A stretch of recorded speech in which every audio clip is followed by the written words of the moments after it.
Today, we'll be taking a look at one of the major battles of the Eastern Front of World War II. To begin with, the battle took place in 1943 near the end of Operation Barbarossa. The Germans had pushed the Soviets back and back, further into the USSR. They had only been able to push so deep into enemy territory because of the Molotov-Ribbentrop Pact that they had broken.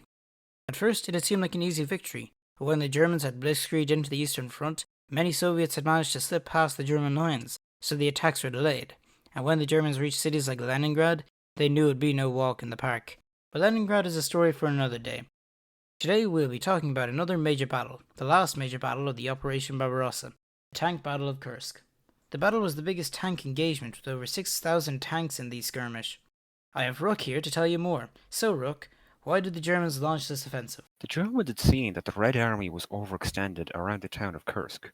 Hitler had handed control of the Eastern Front to Erich von Manstein, who had hoped to draw out the Russians, then encircle and crush them.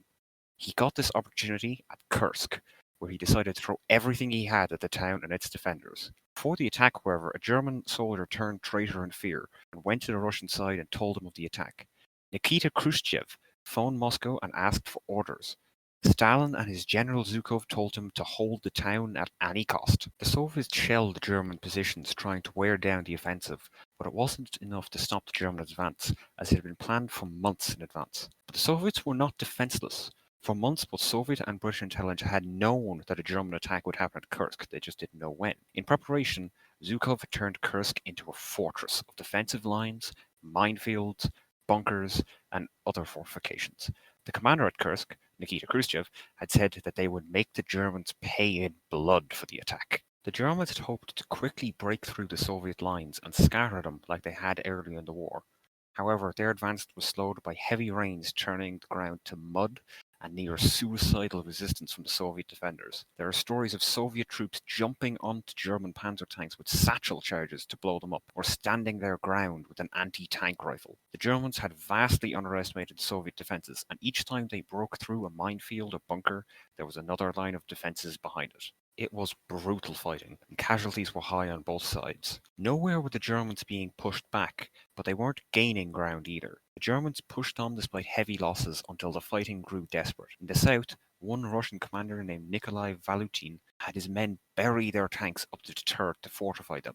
The buried tanks were too small to hit from afar, negating the German tank's advantage in range.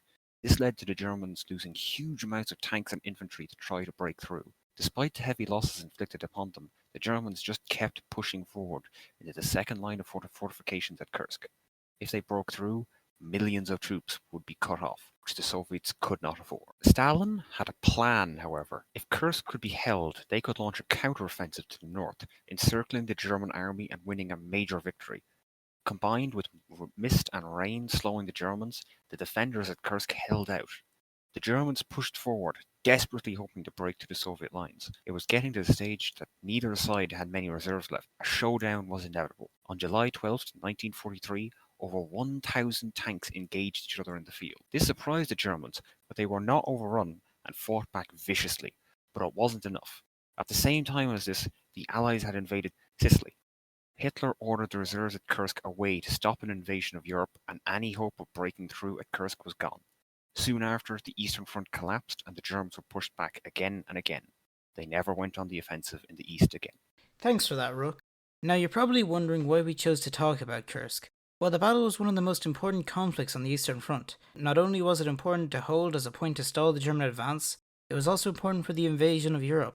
If the Germans had taken Kursk, they would have been able to make Russia sign a peace treaty, and they would have been able to focus on the new threat in Europe. It is clear that the Battle of Kursk was a major turning point in the war, and the beginning of the end of the Nazi conquest across Europe. The battle deserves to be remembered as one of the most important and brutal battles of both the Eastern Front and the entirety of World War II.